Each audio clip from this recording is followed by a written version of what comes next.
I want to bring in Green Party presidential candidate Dr. Jill Stein right now. And Dr. Stein, good to see you. Thanks very much for joining us. Before we talk about this election, got to get your reaction to the violence and the state of emergency in Charlotte. As Commander-in-Chief, how would you handle it? Well, as Commander-in-Chief, you know, I think we badly need de-escalation. I think police need de-escalation techniques. This was clearly, you know, the guy was sitting in his car, whether he happened to have a gun or not. You know, a lot of Americans have guns, but clearly this was a case that was initiated by the cops and a guy who was waiting to pick up his son at a bus stop. So there's an issue here of aggressive policing in the context of another shooting just a couple days before in Tulsa, Oklahoma, in the case of a man who had his hands up, who was absolutely complying with police orders, whose car had broken down in the street. That's why he came to police attention. So that was another tragic shooting, which followed on the footsteps of another young teenager holding a BB gun that was mistaken for a weapon. You know, in all these cases, it's a matter of very aggressive policing and people feeling like this is just the videotape that keeps running over and over. We're stuck in a loop that in which there is police violence. There's been about 700 cases of deaths at the hands of police this year. So you seem very adamant and very sure of yourself, Dr. Stein, that this is all about aggressive police and bad behavior on the part of police. Have you seen the video of whether or not Mr. Scott was holding a gun or a book? I have not seen the video, and I look forward to seeing the further evidence. And yes, I mean, this isn't just a case of aggressive policing because there are background elements here in which there is fear across the board. We live in a garrison state now. We live in a society divided by fear.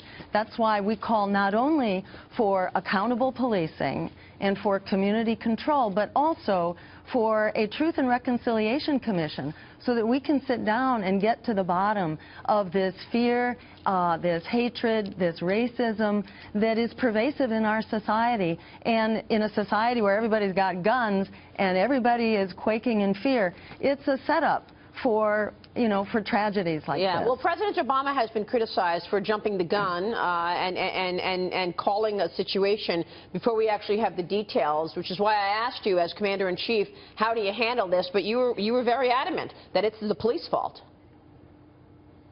Well, it certainly looks to be that way. And, Maria, you cannot set this aside from the context of video after video, and including the murder just 2 days before of a gentleman in which there was very clear video where he was complying absolutely with police orders, had his hands up over his head, was walking to his car as he was ordered by the cops, and who was just shot, you know, in cold blood right there in front of the video.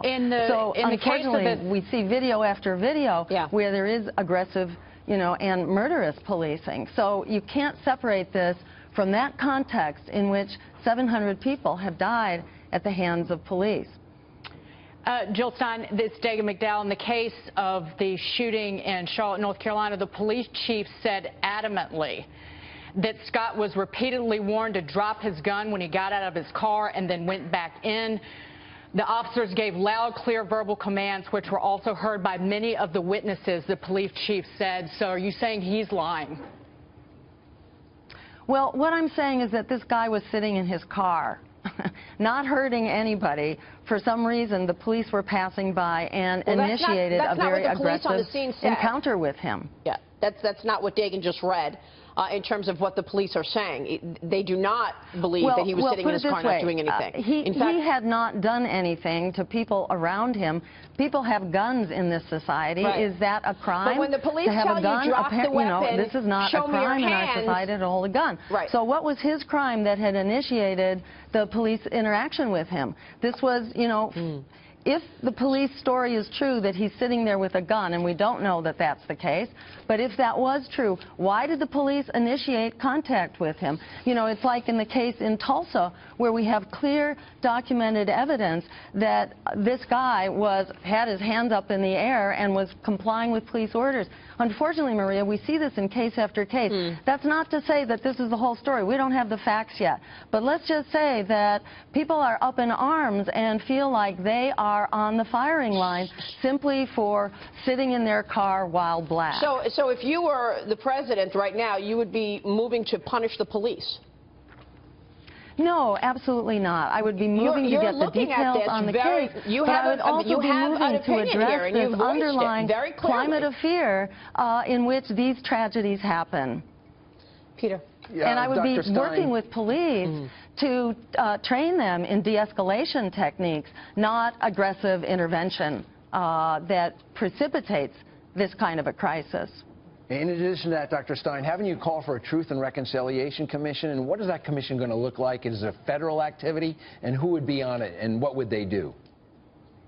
Okay, great. Good question. Yeah, no, so this is not a commission in that usual sense of the word. It's not like 12 people appointed from around the country. No, this is a process. This is a community-based process that enables us to sit down because we are a divided country. We are a garrison state, and we're an armed state. And an armed state in which people are afraid and frightened of each other, and in which we hold biases about each other, that is a setup for the kinds of violence that we're seeing in our society. And your sense is that's not just police violence. This is violence across the board. So we need to sit down and share our human stories and to try to get on the same page here as one human family and try to get to the bottom of the biases and the racial prejudices that has just become ingrained in our society. We want to move on. We're waiting for the actual evidence, and we want to look at that video before we do any more speculating. But you have said that